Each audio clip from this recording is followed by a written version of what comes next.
Sabrina Spellman has cast her spooky spell over Netflix in a dark and twisted new tale. Yippee-ki-yay movie lovers, it's Jan here, and today I'm talking all about the chilling adventures of Sabrina, what the season 1 ending really means, some crucial details you might have missed in the finale, and my season 2 theories. Keep watching to the end where I'll explain why we might see feline Salem actually speak next season. Spoilers ahead, so take care if you're not all caught up, or if you prefer, tap here to watch my spoiler-free review.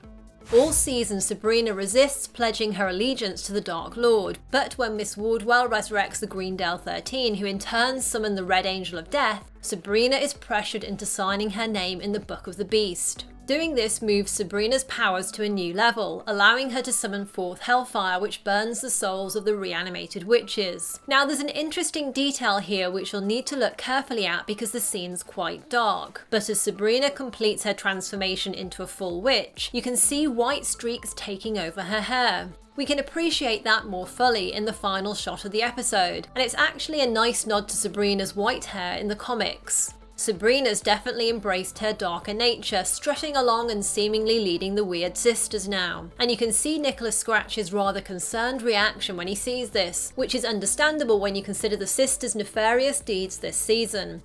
Also revealed in the finale is why Miss Wardwell, aka Lilith or Madam Satan, works so hard to manipulate Sabrina into signing her name in the Book of the Beast. By securing Sabrina's allegiance, Madam Satan believes she'll soon reign as Queen of Hell as a reward. Her familiar Stolas, however, points out that it seems more likely that Satan's true plan is to groom Sabrina to sit on the throne by his side. Madam Satan's clearly displeased with this idea and snaps the crow's neck, indicating that if that does happen, she'll deal with Sabrina in a similar fashion. If we go back over the season, there's plenty of clues that suggest the Dark Lord has a more particular interest in Sabrina than Lilith might like to think. Consider how powerful Sabrina became after signing her name in the book, and when she summoned hellfire against the Greendale 13, she became only the 4th witch in history to ever achieve that.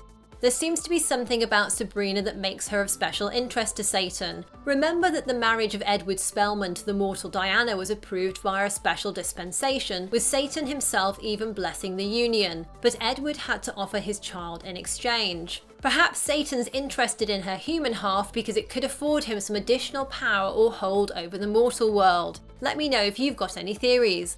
Madam Satan will prove no pushover though next season, as she's still got Brina fooled that Miss Wardwell is just a regular witch, and I think she'll be able to continue tricking Sabrina into thinking she's a helpful ally for some time. However, something I noticed in Wardwell's final scene is that she has the Red Angel of Death figurine displayed prominently on her mantelpiece. That seems to be the same figurine that Ambrose found when he discovered the Greendale 13 had been resurrected. And if Sabrina or Ambrose notice it next season, they might realise there's something up with Miss Wardwell.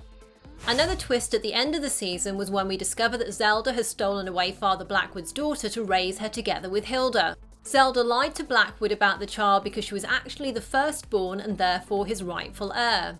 Lady Blackwood had previously told Zelda that her husband really wanted a male heir, and so Zelda feared for the baby girl's safety. It's quite possible Blackwood might deliberately harm the new baby if he knew she was the firstborn over her younger twin brother. The Church of Night is ours, boys.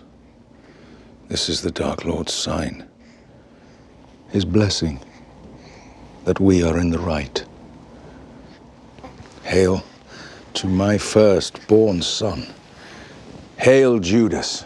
Hail Judas! A quick side note here, notice how horrified Ambrose is at what's going on in this scene, which will likely put him in conflict next season with his boyfriend Luke, who seems to be all on board with Blackwood's new warlock supremacy movement. Going back to Blackwood's twin daughter, there's another potential kink in Zelda's plan to raise a girl who might challenge Blackwood's attempt to establish an all-male hierarchy at the Church of Night, and that is Prudence. This season, Prudence discovered that she's Blackwood's daughter, but because she was born out of wedlock, her claim as his heir comes second to Blackwood's children born of his wife. However, remember what Sabrina told Prue. If you were Father Blackwood's daughter, you could one day lay claim to the Church of Night, this school, everything.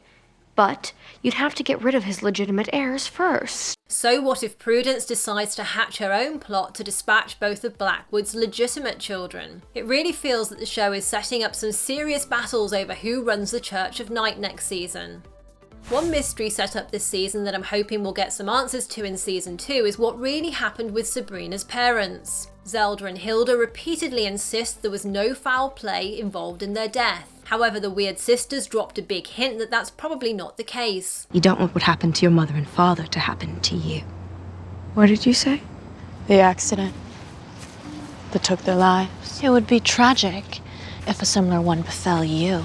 Father Blackwood definitely had issues with Edward Spellman's ideas about reforming the Church of Night, and we know that Madame Satan also resents Sabrina's parents. When the Mother of Demons takes over Miss Wardwell's body, she curses Edward and calls Diana a mortal sow. In the Chilling Adventures of Sabrina comics, Madame Satan and Edward Spellman were originally lovers until he betrayed her in favour of Diana, and it'll be interesting to see whether that also becomes part of Madame Satan's backstory in the TV show. Like Sabrina, Aunt Hilda discovers a new path for herself by the end of the season when she strikes up a relationship with bookstore owner Dr. Cerberus. With Hilda's confidence in herself growing, she decides she wants some more autonomy from her sister and announces she's moving out of the room they share together. But there's a hint that things won't play out so smoothly, because as Dr. Cerberus walks away from the Spellman house, his eyes flash for a split second, suggesting there's another side to the bookstore owner. In Greek mythology, Cerberus was a multi-headed dog who kept watch over the gates to the underworld, and whatever Dr. Cerberus's true nature is, it'll be interesting to see what part he plays next season.